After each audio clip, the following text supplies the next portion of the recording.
Hey ho Pop Gengs!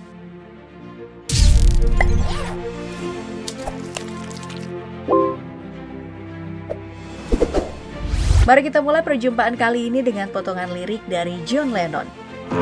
Imagine all the people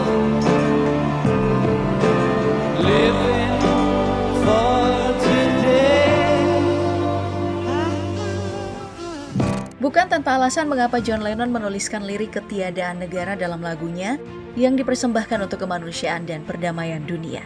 Tapi muncul pertanyaan besar, bagaimana manusia bisa hidup tanpa negara, tanpa polisi, dan tanpa hukum yang mengikat? Benarkah ini bisa bertahan di tengah superiornya negara saat ini?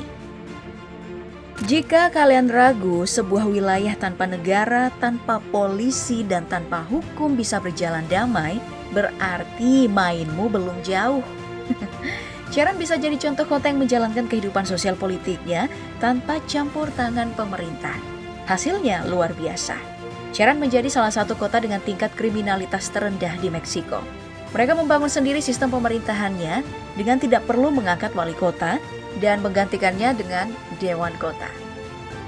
Sharon terdiri dari 4 distrik yang masing-masing distrik mengirim para wakilnya ke sebuah dewan kota yang dinamakan Dewan Tetua Sharon. Anggota yang dipilih akan mendapatkan mandat selama 3 tahun. Dewan besar inilah yang dipercaya untuk mengendalikan semua aspek kehidupan rakyat. Bahkan warga di sana membentuk sendiri milisi sipil untuk menggantikan fungsi dari polisi. Tidak hanya itu, pelarangan partai politik diberlakukan karena menurut mereka, parpol hanyalah alat yang berfungsi untuk memecah belah orang-orang. Seperti yang sudah disinggung tadi, sejak memilih untuk menjadi otonom, tidak ada lagi kasus pembunuhan ataupun kasus penculikan. Milisi yang dibentuk dari para pria dan wanita selalu berjaga di pos pemeriksaan bersenjata di 3 jalan utama menuju pemukiman untuk mencegah kejahatan dari luar. Kalaupun ada kejahatan, sebagian besar hanyalah pelanggaran kecil, seperti penyalahgunaan alkohol, dan pelanggarnya itu akan diberikan hukuman berupa denda, yaitu membersihkan kota atau bahkan ditahan beberapa malam di balik jeruji besi. Keberhasilan Sharon pun mengundang decak kagum global. Dari Meksiko kita akan menuju ke Eropa, tepatnya di kota Copenhagen, Denmark. Salah satu kota paling aman di dunia dengan Safe Cities Index mencapai 82,4%. Di tengah predikatnya sebagai kota aman, ada sebuah komunitas kecil yang beroperasi secara mandiri. Memiliki hukum sendiri, bendera mereka sendiri, dan cara hidup mereka sendiri yang bahkan lebih baik dari kota Copenhagen. Mereka menamai wilayahnya Freetown Christiania. Kamu bisa berkunjung di wilayah yang hanya memiliki penduduk 850 jiwa ini. Tapi tidak dengan kameramu, karena di tempat ini penggunaan kamera sangat dilarang, kecuali dengan izin yang ketat. Jika banyak pandangan menganggap wilayah Freetown kacau dengan angka kejahatan tinggi, ini hanyalah propaganda yang tidak berdasar. Buktinya, komunitas alternatif ini masih bisa tetap eksis sejak pertama kali muncul pada tahun 1971, setelah sekelompok tunawisma mengubah daerah militer seluas 34 hektar menjadi rumah bagi mereka. Ada aturan di tempat ini, tidak boleh ada senjata api, pisau, rompi anti peluru, obat-obatan keras, atau apapun yang dapat mendorong kekerasan. Mobil juga tidak diperbolehkan, dan semua orang berkeliling pakai sepeda. Merokok ganja adalah bagian besar dari gaya hidup di Kristiania, namun mereka tetap menjalankan gaya hidup sehat. Selain kedua tempat ini, ada satu tempat di dunia ini yang tidak dimiliki oleh siapapun, oleh negara manapun, dan tidak dihuni penduduk tetap, dan juga tidak diatur oleh undang-undang. Namanya Bir Tawil. Cuman berupa gurun pasir dan berada di perbatasan antara Mesir dan Sudan. Alasan mengapa nggak ada negara yang mau mengklaimnya, karena tempat ini termasuk ke dalam wilayah paling sepi dan tidak memberi keuntungan apapun di daratan Afrika Utara. Daratan ini memiliki luas sekitar 2060 meter persegi. Tapi kondisinya tandus dan kering, tidak ada akses jalan, serta tidak ada sedikit pun mata air dan jauh dari pesisir pantai yang berfungsi sebagai sumber kehidupan. Hanya ada beberapa orang yang berambisi untuk menjadikan Bir Tawil sebagai negaranya. Seorang pria India bernama Dixit dan seorang petani dari Virginia, Amerika Serikat yang bernama Jeremiah Hinton. Yang menarik dari Jeremiah Hinton ini, tujuan untuk menaklukkan Bir Tawil adalah mewujudkan mimpi putrinya, Emily Hinton, menjadi princess. Ternyata Jeremiah Hinton tidak main-main ia berhasil menancapkan bendera kerajaannya yang diberi nama Kerajaan Sudan Utara di Bir Tawil.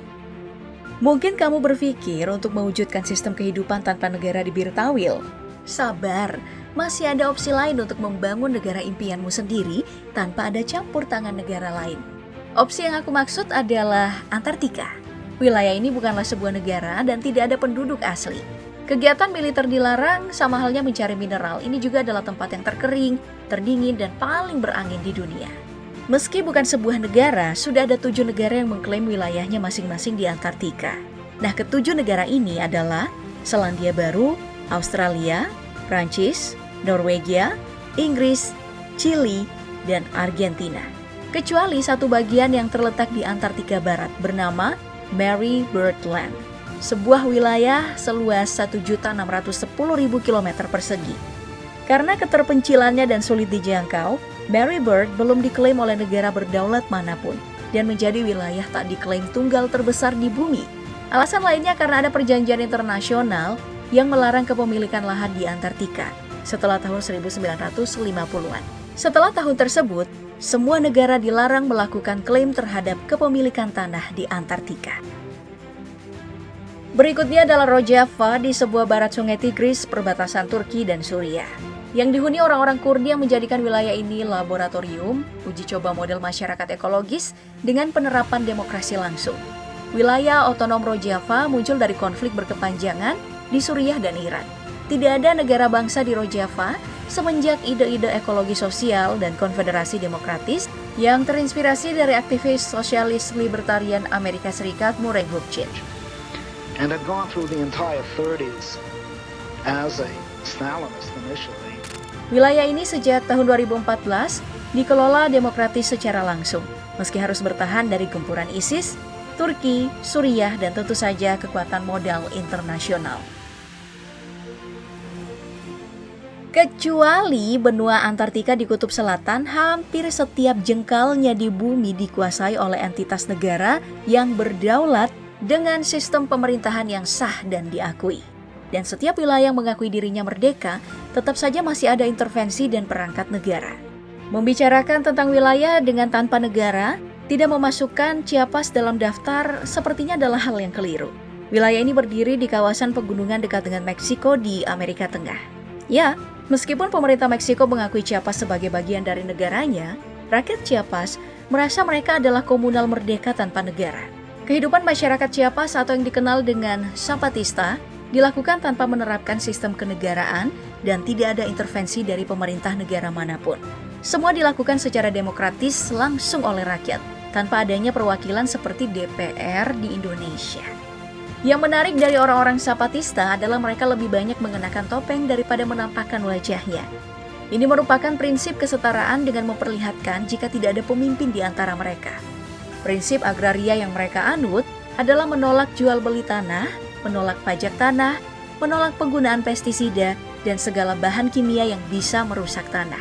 Lalu menolak subsidi pemerintah, pelestarian bumi, dan layanan pendidikan, serta kesehatan universal. Mereka juga menolak konsumsi alkohol karena seringkali menjadi pemicu berbagai kekerasan. Jadi, mengapa mereka harus disebut pemberontak?